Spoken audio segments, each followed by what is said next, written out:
تم تیار رہو، میں نے کہا اور فون رکھ دیا۔ یہ سب طے شدہ کوڈ تھے۔ میری بات کا مطلب یہ تھا کہ وہ فوراً روانہ ہو جائیں اور MWD کمپلیکس کے باہر کسی گاڑی میں میرا انتظار کریں۔ گاڑی ان کے پاس نہیں تھی، ان کو حاصل کرنا تھی۔ اس کا مطلب یہ تھا کہ وہ کسی صورت میں 11:15 بجے سے پہلے نہیں پہنچ سکتے تھے۔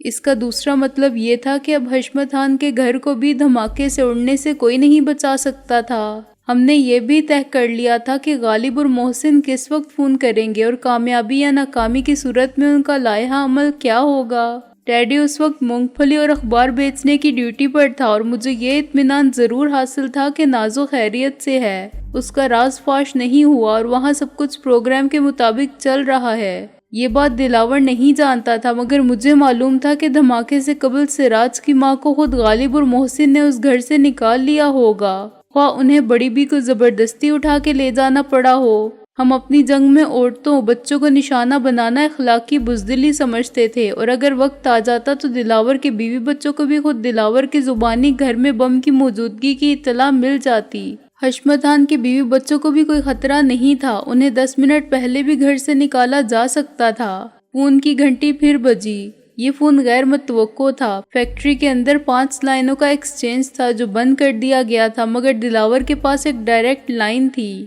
میں نے سوچنے میں وقت ضائع کیے بغیر ریسیور اٹھا کے کہا، ہیلو بھیا، آج یہ کیا ہو رہا ہے؟ میرے کانوں نے ایک جانی پہچانی آواز بہت عرصے کے بعد سنی۔ یہ نامعقول چوکیدار ہمیں روکتا ہے، کہتا ہے فیکٹری میں چھٹی ہے، اور اس کی خود سری دیکھو، ہماری نہیں مانتا کہ ابھی ہمیں چودھری صاحب نے خود فون کر کے بلایا تھا۔ نواب خسرو جمشید، میں نے کہا اور ریسیور دلاور کو تھما دیا۔ ہاں کیا بات ہے جمشید؟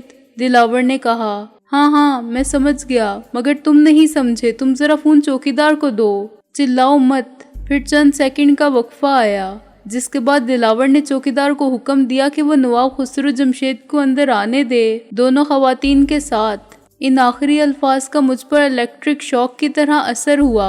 میرا دل تیزی سے دھڑکنے لگا اور میری نظر دروازے پر جم گئی۔ 2 منٹ بعد ایک گاڑی اندر آئی، اس کے چاروں دروازے کھلے اور بند ہو گئے۔ پھر میں نے رابعہ اور شہلا کو دیکھا، وہ سب سے آگے کمرے میں آئی تھیں۔ اندر کا نقشہ دیکھ کر ان کے قدم رکے، مگر اس سے زیادہ خسرو جمشید کو صدمہ پہنچا۔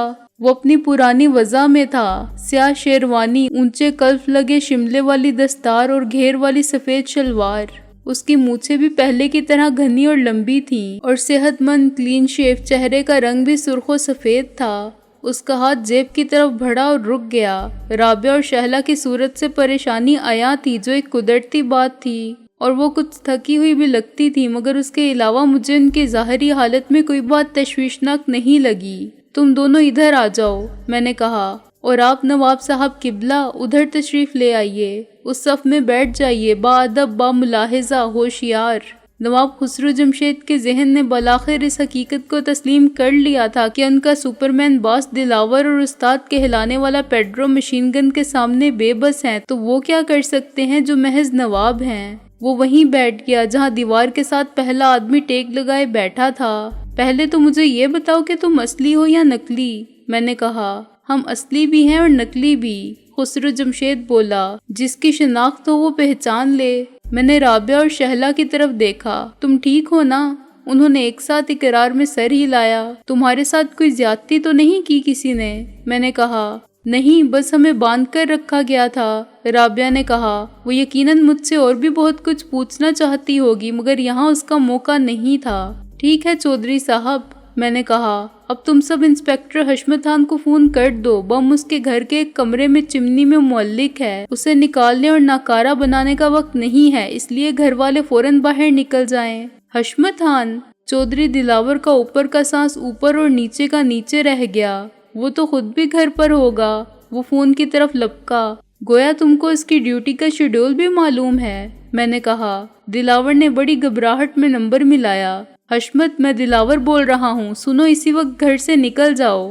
پاگل کے بچے، تمہارے گھر میں ایک ٹائم بم رکھا ہوا ہے جو 7 منٹ بعد پھٹ جائے گا، تمہارے باپ سکندر بخت نے رکھا ہے، سراج کے گھر میں پھٹ چکا ہے، اور اس سے پہلے گلوب سینما والی کوٹھی میں۔ ہاں میں تصدیق کر چکا ہوں، دیر کرو گے تو مارے جاؤ گے۔ اس نے ریسیور رکھ دیا۔ اس وقت تک نواب خسرو جمشید کی صورت پر 12 بج چکے تھے۔ اب ہم چلتے ہیں۔ میں نے دلاور سے کہا تمہارے بیوی بچوں کی سلامتی کا دار و مدار تمہارے رویے پر ہے۔ اگر ہمارا راستہ نہ روکا گیا اور کسی نے ہمارا پیچھا نہ کیا تو ہم 10 منٹ بعد تم کو بتا دیں گے کہ بم کہاں ہے۔ تم کو بہت وقت ملے گا بم کو ناکارہ بنانے کے لیے، لیکن ہمیں شک ہوا کہ تم نے کوئی چکر چلایا ہے تو ہم فون نہیں کریں گے۔ 1 گھنٹے بعد تم دنیا میں اکیلے رہ جاؤ گے۔ ہم نواب خسرو جمشید کی گاڑی میں جائیں گے۔ رابعہ تم استاد پیڈرو کا ریوالور اٹھا لو۔ میں نے ایک کونے کی طرف اشارہ کیا اور شہلا کے ساتھ جا کے گاڑی میں بیٹھو۔ تم ڈرائیور کے پیچھے رہو گی، اس کے سر کا نشانہ لے کر بیٹھو گی، شہلا درمیان میں ہوگی، پھر میں، اور آگے دوسری سیٹ پر پیڈرو ہوگا۔ میں نہیں جاؤں گا، پیڈرو چلایا۔ اس کی آواز میں احتجاج تھا، فریاد تھی کہ مجھے دشمنوں کے حوالے مت کرو۔ خوف تھا اور بے بسی تھی۔ تم سے کسی نے پوچھا نہیں ہے کہ چلو گے یا نہیں؟ میں نے کہا۔ اتنی دیر میں رابعہ نے ریوالور اٹھایا اور شہلا کو ساتھ چلنے کا اشارہ کیا۔ دلاور تم چپ کھڑے ہو، پیڈرو نے چیخ مار کر کہا، مگر اس کی آواز صدا با صحرا ثابت ہوئی۔ دلاور دوسری طرف دیکھتا رہا۔ سور کے بچے، حرام زادے، یہی صلہ ہے میری نیکی کا جو میں نے تیرے ساتھ کی۔ پیڈرو پھر چلایا۔ نیکی؟ میں نے کہا مارا۔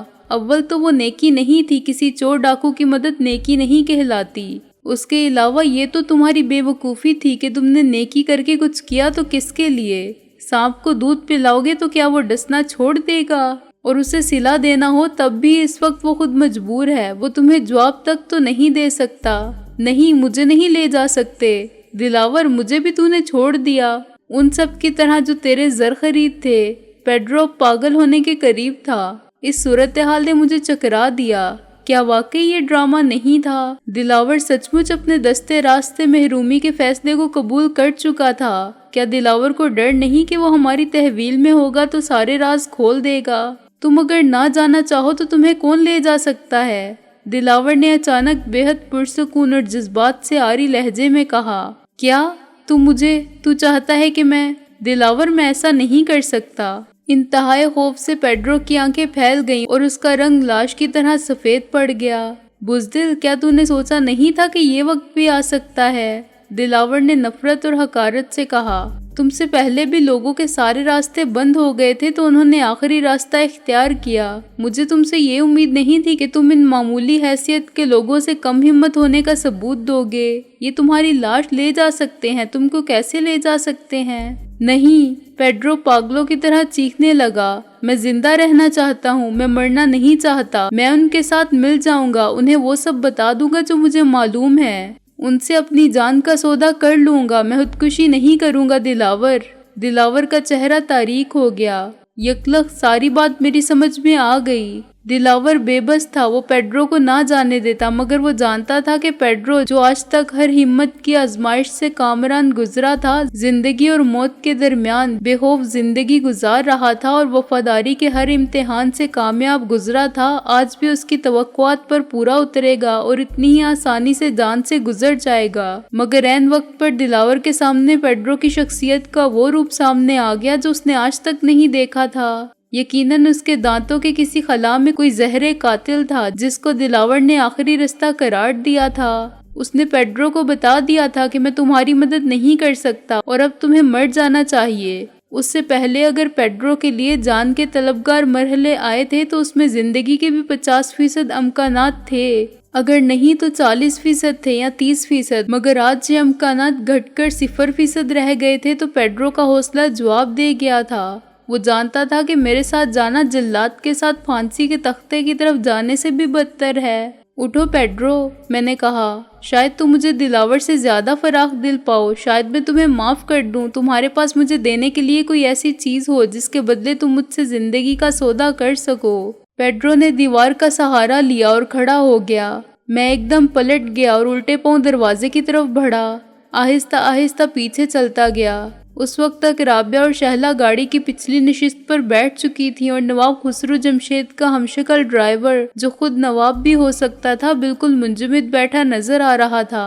یقیناً اس کے سر کے پیچھے رابعہ کا ریوالور تھا۔ شاباش، آگے آؤ، میں نے باہر نکلتے ہوئے کہا۔ پیڈرو ایک ٹانگ پر اچھلتا کراہتا آگے بڑھا۔ وہ اس وقت ایک خطرناک پاگل نظر آ رہا تھا۔ دروازے تک پہنچ کے اس نے دلاور کی طرف دیکھا۔ لعنت تم پر، تم سب پر، پیڈرو چلایا اور میں پیچھے ہٹتے ہٹتے گاڑی کے دروازے تک پہنچ گیا۔ پھر وہ ہوا جس کے لیے میں ذہنی طور پر بالکل تیار نہیں تھا۔ پیڈرو ایک دم کمرے کے اندر گرا اور دیوار کی اوٹ میں ہو گیا۔ کسی نے دروازے کو دھڑ سے بند کر دیا۔ میرے ہاتھ نے مشین گن کا ٹریگر دبا دیا۔ دروازے میں سوراخ ہی سوراخ ہو گئے مگر اس سے زیادہ کچھ نہیں ہوا۔ اندر رہ جانے والے جانتے تھے کہ کیا ہونے والا ہے، وہ سب دروازے کے سامنے سے ہٹ گئے تھے۔ یکلخت مجھے احساس ہوا کہ میں خالی ہاتھ دشمنوں کے قلعے میں کھڑا رہ گیا ہوں۔ کسی طرف سے آنے والی کوئی بھی گولی میرے جسم میں اتر سکتی تھی۔ یہ بات دشمن بھی جانتے تھے کہ مشین گن کی ہلاکت ہیزی ختم ہوئی۔ اب جو کچھ تھا وہ ریوالور تھا جو رابعہ کے ہاتھ میں تھا، مگر ریوالور تو دلاور کی دراز میں بھی تھا، اس کے پیے کی دراز میں بھی ہوگا، نہ جانے کس کس کے پاس ہوگا۔ یہ تو وہ اسلحہ خانہ تھا جہاں سب کچھ بن رہا تھا اور ہزاروں میل دور پہنچانے کے لیے ذخیرہ کیا جاتا تھا۔ اس اسلحے سے بھرے ہوئے قلعے میں ایک ریوالور ایسے ہی تھا جیسے ریوالور کے مقابلے میں غلیل۔ میں ایک دم دوڑ کر گاڑی میں بیٹھ گیا۔ میں نے دلاور کو چلاتے سنا، چلو گاڑی چلاؤ، میں نے چلا کر کہا۔ نواب خسرو جمشید کے نقش ثانی نے سر گھمایا اور مسکرا کے مجھے دیکھا۔ میں صرف 3 تک گنوں گی۔ رابعہ نے پیچھے سے ریوالور کی نال اس کی گردن پر رکھ دی۔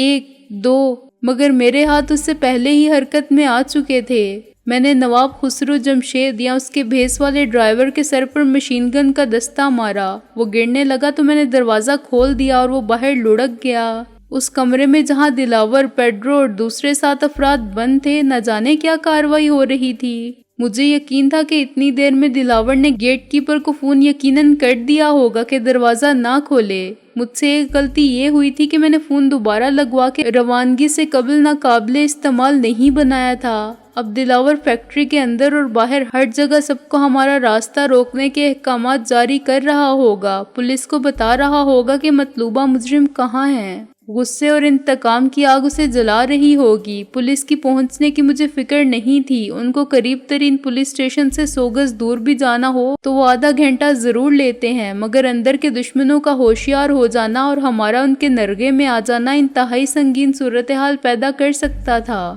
پہلا فائر کسی نے اس وقت کیا جب میں گاڑی سٹارٹ کر چکا تھا۔ میں نے گاڑی کو نصف دائرے میں یو ٹرن دیا تو ایک منڈیر سی آ گئی جس کے بعد پھولوں کی 1 فٹ چوڑی اور آخر تک پھیلی ہوئی کیاری تھی۔ گاڑی اس سے ٹکرا کے اچھلی اور منڈیر کو توڑتی ہوئی پھولوں پر سے گزر گئی۔ اگر یہ نواب خسرو جمشید کی مرسیڈیز نہ ہوتی تو شاید اس رکاوٹ کو عبور نہ کر پاتی۔ کیاری کی کچی زمین بہت نرم تھی لیکن طاقتور انجن کی قوت نے پہیوں کو دھسنے نہیں دیا۔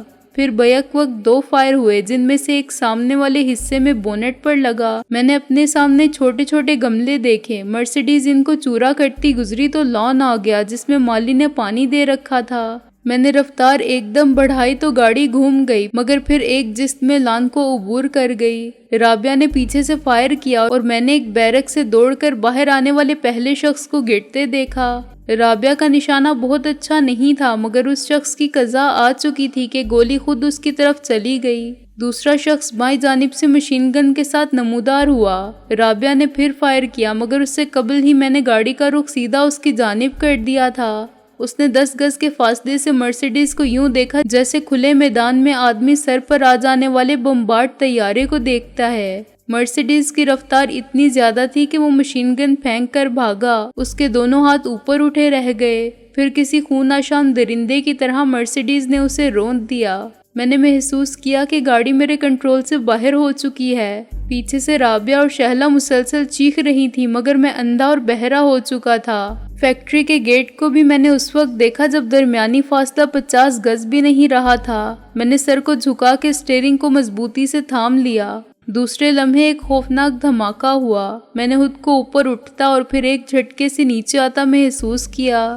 گاڑی دروازے کو توڑ کر باہر نکل آئی تھی۔ دونوں فولادی گیٹ اکھڑ گئے تھے۔ ان میں سے ایک مرسیڈیز کے پچھلے حصے پر گرا۔ میرے کانوں نے مشین گن کے مسلسل فائر سنے لیکن میں نے پلٹ کر نہیں دیکھا۔ گاڑی میرے قابو میں آ چکی تھی اور ابھی تک رواں تھی، آگے بڑھ رہی تھی۔ میں زندہ تھا، رابعہ اور شہلا زندہ تھیں اور ہم ہر لمحہ موت سے دور ہوتے جا رہے تھے۔ مین روڈ تک کا راستہ شاید 200 گز تھا لیکن اس وقت یہ فاصلہ زندگی کی سرحد کا سفر بن گیا جو حد افق سے بھی دور لگتی تھی۔ نہ مجھے اپنا ہوش تھا، نہ یہ خیال تھا کہ رابعہ اور شہلا کس حال میں ہیں۔ گاڑی کو میں کیا دیکھتا کہ اس کا حشر کیا ہوا۔ سکندر، رابعہ نے ایک دم میرا کندھا ہلا کے اور میرے کان میں چیخ کر کہا، گاڑی روکو، وہ دیکھو محسن اور غالب دوسری گاڑی لیے کھڑے ہیں۔ سکندر بھائی، شہلا چلائی، اس گاڑی سے دھواں اٹھ رہا ہے۔ میں نے جسم کی تمام قوت بریک دبانے میں صرف کر دی۔ گاڑی کے پہیے جام ہو گئے، نیم پختہ سڑک پر ٹائر زبردست رگڑ کے ساتھ بڑھتے گئے، پھر جیسے زلزلہ گزر گیا۔ کائنات جو تہو بالا رہی تھی ساکت ہو گئی، سمندروں کا طوفانی مد و جزر ختم ہو گیا اور شور قیامت تھم گیا۔ میں نے محسن اور غالب کو دوڑ کر آتے دیکھا۔ میں اپنا سر اسٹیئرنگ پر رکھے سوچ رہا تھا کہ میں کتنا تھک گیا ہوں، مجھ میں حرکت کی ہمت بھی نہ رہی تھی۔ اسی وقت دروازہ کھلا اور محسن نے مجھے کھینچ لیا۔ وہ مجھے کندھے پر ڈال کے دوڑنے لگا۔ چند سیکنڈ میں اس نے مجھے کندھے پر سے اتار کے سیدھا دوسری گاڑی کے کھلے دروازے میں پھینکا۔ دروازہ بند ہوا اور گاڑی چل پڑی تو میں نے دیکھا کہ میرے ساتھ پچھلی سیٹ پر رابعہ اور شہلا بھی ہیں۔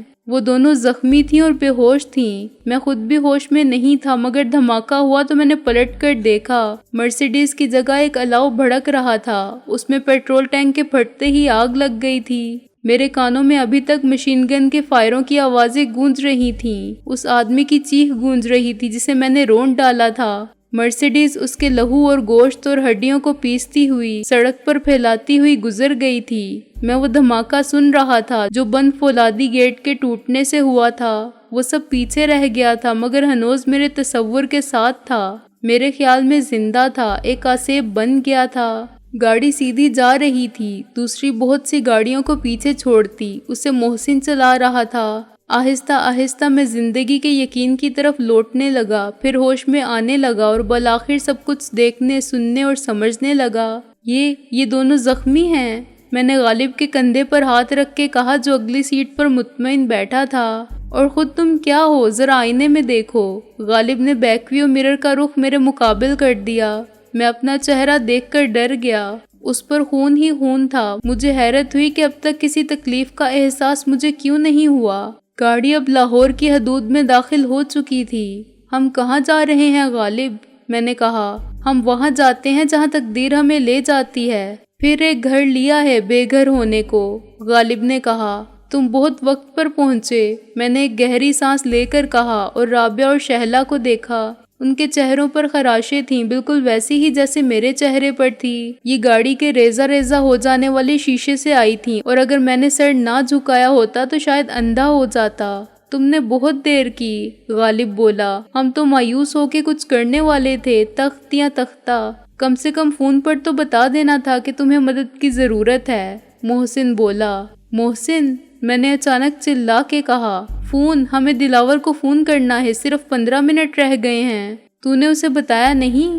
محسن نے ایک دم پلٹ کر کہا۔ میں نے نفی میں سر ہلایا اور محسن نے گاڑی کو ایک پیٹرول پمپ پر موڑ لیا۔ جتنی دیر میں اس کا ٹینک فل ہوا، محسن اندر کیشیئر کے پاس جا کے لوٹ آیا۔ اس نے رقم ادا کی اور گاڑی کو نکال لے گیا کیونکہ پیٹرول ڈالنے والا پیچھے کی سیٹ پر بے ہوش اور زخمی پڑی ہوئی 2 عورتوں کو اور ایک مرد کو انتہائی مشکوک نظروں سے دیکھ رہا تھا۔ بات ہو گئی، میں نے کہا اور محسن نے اقرار میں سر ہلایا۔ میں نے دلاور کے گھر اور دفتر دونوں جگہ فون کر دیا تھا، محسن نے کہا۔ وہ خود تو ملا نہیں، شاید راستے میں ہوگا، اس کی بیوی کو بتا دیا۔ اس نے یقین بھی کیا، میں نے پریشانی سے کہا۔ کیا ہی ہوگا، وہ ایک دم چیخنے چلانے لگی تھی، محسن بولا۔ وہ اعصابی مریض ہے، پاگل نہ ہو گئی ہو، میں نے کہا۔ دلاور کے بچے مارے جائیں گے اگر اس نے کچھ نہ کیا۔ خطرہ ہو تو جانور بھی بچوں کو محفوظ مقام پر منتقل کر دیتا ہے، وہ پاگل ہے تو کیا، ایک ماں بھی ہے، محسن نے کہا، مگر اس کے جواب سے میری تشفی نہیں ہوئی۔ خدا کرے دلاور وقت سے پہلے گھر پہنچ جائے اور اس کی بیوی ہی ٹیلی فون پر ملنے والے پیغام کے بارے میں بتا دے۔ ایس پی سراج اور حشمت خان کے گھر میں کیا ہوا؟ میں نے کہا۔ دھماکہ، غالب بولا۔ صرف حشمت خان کے مارے جانے کی اطلاع ہے، باقی سب بچ گئے، گھر تباہ ہو گئے۔ اس پیٹرول پمپ والے نے گاڑی کا نمبر نوٹ کر لیا ہوگا، محسن نے اچانک کہا۔ گاڑی جو مال روڈ پر دوڑ رہی تھی موڑ کاٹ کے کوٹھی میں داخل ہوئی اور پورچ میں رک گئی۔ وہ خاصی پرانی اور ویران کوٹھی تھی۔ تم سب نکلو، محسن نے کہا۔ تم اور غالب دونوں لڑکیوں کو اٹھا کے اندر لے جاؤ، میں گاڑی کو کہیں چھوڑ کے آتا ہوں۔ ایک طرف غالب آگے سے اترا اور میں پیچھے سے دوسری طرف۔ ہم نے پیچھے کے دونوں دروازے کھولے، رابعہ کو غالب نے کھینچ لیا اور شہلا کو میں نے۔ پھر ہم نے لات مار کے دروازے بند کیے اور محسن گاڑی کو ریورس گیئر میں لے گیا۔ اس وقت میں نے دیکھا کہ وہ فورڈ کار تھی، 6 سلنڈر والی 60 کے ماڈل کی زیفر، کسی سے چھینی ہوئی۔ میاں کھڑے کیوں ہو، اندر چلو، غالب بولا۔ اپنا ہی گھر سمجھو۔ اپنا گھر؟ میں نے تلخی سے کہا۔ ایسے کہہ رہے ہو جیسے تمہارے باپ کا گھر ہو، آگے چلو۔ ہاں یہ میرے باپ کا ہی گھر ہے، غالب نے کہا، یہاں میں پیدا ہوا تھا۔ اس نے آگے بڑھ کر دروازہ کھولا۔ اس کا مالک میرا باپ تھا۔ اس حالت میں بھی غالب کی بات نے میرے ذہن کو جھنجھوڑ دیا۔ مجھے وہ سب یاد آ گیا جو ڈاکٹر لطیف نے بتایا تھا۔ غالب ایک کمرے میں داخل ہو گیا۔ تم نے تو یہ گھر چھوڑ دیا تھا، میں نے کہا اور شہلا کو ایک پرانے بیڈ پر لٹا دیا جس پر صاف اور نئی چادر تھی۔ غالب نے رابعہ کو اسی بیڈ پر شہلا کے ساتھ لٹا دیا۔ ہاں میں نے بن باس لے لیا ہے، مہاتما بدھ کی طرح۔ میں اپنے محل سے نکل گیا تھا۔ غالب ادھر ادھر دیکھتے ہوئے بولا، گھر ہو یا محل، سب دیواروں کے حصار ہوتے ہیں، دیواریں تو جیل کی بھی وہی ہوتی ہیں، فرق صرف تعلق کا ہے۔ پیار کرنے والی دیواریں نہ ہوں تو اس کو گھر نہیں سمجھا جا سکتا۔ ان دیواروں کو مجھ سے اور مجھے ان دیواروں سے کوئی پیار تھا ہی نہیں، تو میں ان کے درمیان کیسے رہتا؟ پھر اب اس زندان میں کیوں لوٹ آئے ہو؟ میں نے طنز سے کہا۔ اب یہ گھر ہے، پیار ہے یہاں، غالب نے کہا۔ تم اور رابعہ، محسن اور شہلا، تم سب پیار ہو، پیار تم سے ہے اور تم پیار سے ہو۔ اور نازو، وہ کیا ہے؟ میں نے کہا۔ وہ میں ہوں، غالب ہنسا۔ مجھے تم جو چاہو سمجھو۔ محسن آ جائے تو کسی ڈاکٹر کو بلائیں، کیا ان کی حالت زیادہ تشویشناک ہے؟ میں نے کہا۔ نہیں، ہوش میں تو یہ آ جائیں گی، غالب بولا، مگر ان کو کچھ سکون آور ادویات کی اور کچھ مرہم پٹی کی ضرورت تو ہوگی۔ تم وہاں سے سب سامان نکال لائے ہو؟ میں نے کہا۔ نہیں، صرف اپنی جان سلامت لے آئے ہیں، غالب بولا۔ یہ بھی کیا کم غنیمت ہے؟ ہم وہاں کیسے رہ سکتے تھے؟ نقد رقم اب ختم ہو رہی ہے۔ ویسے تو میرے پاس 10,000 ہیں، میں نے کہا، مگر اپنے استاد ٹیڈی کا مدفون خزانہ بھی تو محفوظ پڑا ہے۔ ہاں، اب کسی دن نکال کے لانا ہی پڑے گا، غالب بولا۔ اسی وقت باہر ایک رکشہ آ کے رکا۔ میں نے باہر نکل کر دیکھا تو محسن ایک ڈاکٹر کے ساتھ اتر کے اندر آ رہا تھا۔ ڈاکٹر بہت عجیب چیز تھا اور اپنے مضحکہ خیز لباس سے کسی سرکس کا جوکر لگتا تھا۔ محسن نے بعد میں بتایا کہ وہ 30 سال تک ایک سرکاری ہسپتال میں کمپاؤنڈ رہا اور نجی پریکٹس کرتا رہا۔ اس نے ڈریسنگ بڑی مہارت سے کی اور دونوں لڑکیوں کو 2 انجیکشن بھی لگائے، ایک ATC کا اور دوسرا سکون آور۔ یہی سلوک وہ میرے ساتھ کرنا چاہتا تھا، مگر میں نے کہا کہ سکون آور انجیکشن وہ کسی اور وقت کے لیے اٹھا رکھے۔ اس نے محسن سے 200 روپے لیے اور سلام کر کے رخصت ہو گیا۔ اس نے زخموں کی نوعیت اور ان کے اسباب کے بارے میں کوئی سوال نہیں کیا، کیونکہ 100 روپے محض زبان بند رکھنے کے لیے تھے، اور میرے خیال میں رازداری کی یہ فیس بہت کم تھی۔ مستند ڈاکٹر ہوتا تو یہی کا مزار لے کر بھی نہ کرتا۔ اجڑی ہوئی کوٹھی کے صرف 2 کمرے قابل رہائش بنائے گئے تھے، اس حد تک کہ بستر جھاڑ کر بچھا دیے گئے تھے، ورنہ فرش پر برسوں کی دھول اسی طرح موجود تھی۔ چھت میں پرندوں کے گھونسلے قائم تھے اور دیواروں کے گوشوں میں مکڑیوں کے جالے تنے ہوئے تھے۔ دوسرے کمروں میں کیا تھا، یہ دیکھنے کی ابھی نہ ضرورت تھی اور نہ فرصت۔ ان 2 کمروں کے علاوہ کچن اور باتھ روم کو بھی استعمال کے قابل بنا لیا گیا تھا، مگر مردانہ ہاتھوں کے لیے صفائی کا عمل مشکل کام تھا۔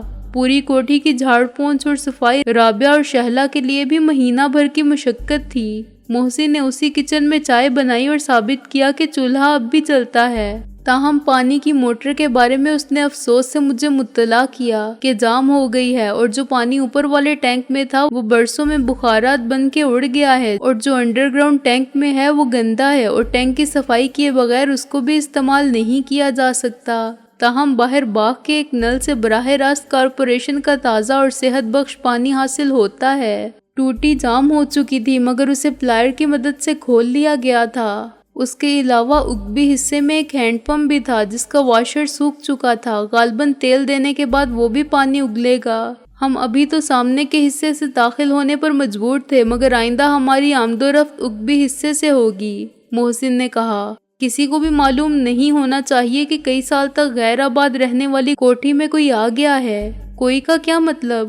غالب نے ڈانٹ کر کہا۔ صاحب خانہ تشریف لے آئے ہیں، ہم کوئی ایرے گیرے نہیں، کوٹھی والے ہیں، ہم نے اندر کے 2 کمروں کا انتخاب کیا ہے۔ محسن نے اس کی بات سنے بغیر اپنی بات جاری رکھی۔ بیرونی کمروں کے کھڑکی دروازے بند رہیں گے، آج ہم ایسا انتظام بھی کر لیں گے کہ رات کو لائٹ جلے تو روشنی باہر نہ جائے۔ جب تک نازو کا مشن مکمل نہیں ہو جاتا ہم اسی طرح چھپ کے رہیں گے۔ حتی الامکان دن میں باہر نکلنے سے گریز کریں گے اور ناگزیر ہوا تو پیچھے سے جائیں گے۔ میری ایک بہت اچھی تجویز کو محسن نے ویٹو کر دیا، صرف اس لیے کہ وہ میرے ذہن میں آئی تھی۔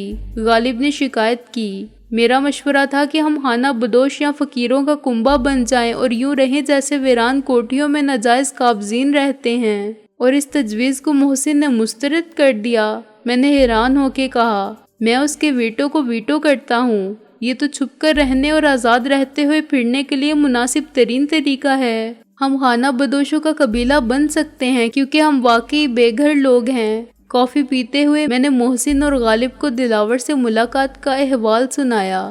رابعہ اور شہلا سوتی رہیں۔ دوپہر کے کھانے کا وقت ہوا تو غالب نے ناشتے کو دہرایا، یعنی سلائس، آملیٹ اور چائے پیش کی۔ پیٹ بھرنے کے لیے سب غنیمت تھا کیونکہ اس وقت کوئی بھی باہر نہیں جانا چاہتا تھا۔ پھر میں نے نازو کی خیریت معلوم کی۔ نازو اپنی ڈیوٹی پر ہے، محسن بولا، اور مونگ پھلی والا اپنی ڈیوٹی دے رہا ہے۔ آج رات وہاں جو خفیہ میٹنگ ہونے والی ہے اس سے بہت کچھ معلوم ہوگا، غالب نے کہا۔ ہم سب آس پاس موجود ہوں گے اور اندر ہونے والی گفتگو سنیں گے، یہ بھی دیکھیں گے کہ کون کون آتا ہے۔ اور میرا جملہ ادھورا رہ گیا۔ قدموں کی آہٹ پر میں نے پلٹ کر دیکھا تو مجھے 3 آدمی نظر آئے۔ ان کے ہاتھ میں رائفلیں تھیں، انہوں نے چہروں پر ڈھاٹے باندھ رکھے تھے۔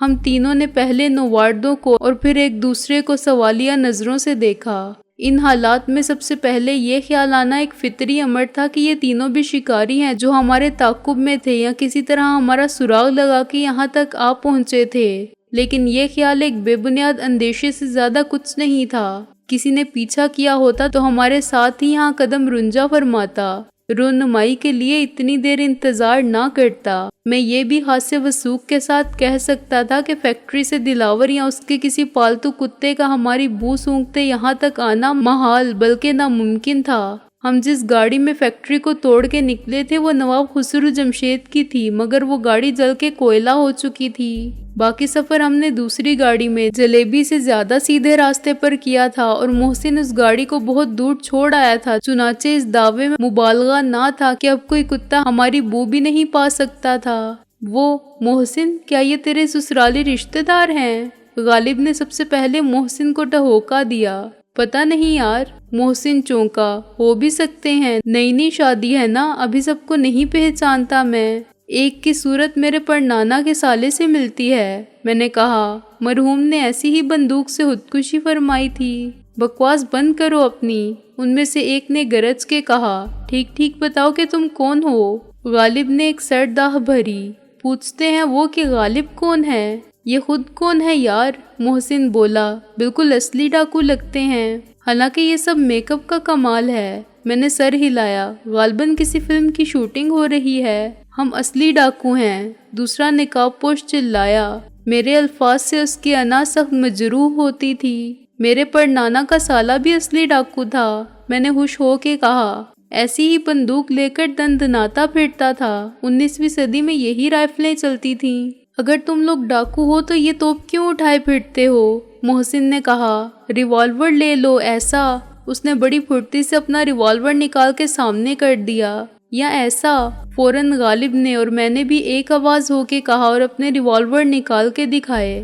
ہمارے غیر سنجیدہ رویے نے انہیں پریشان کر دیا تھا۔ بلا شبہ وہ حلیے سے ڈاکو ہی لگتے تھے۔ عام آدمی کی انہیں دیکھ کر کھگی بن جاتی، مگر ہم بہت بڑے ڈاکوؤں سے لڑتے رہے تھے اور اس لڑائی میں جدید ترین اسلحہ یہاں تک کہ دستی بم اور ٹائم بم تک استعمال کرتے رہے تھے۔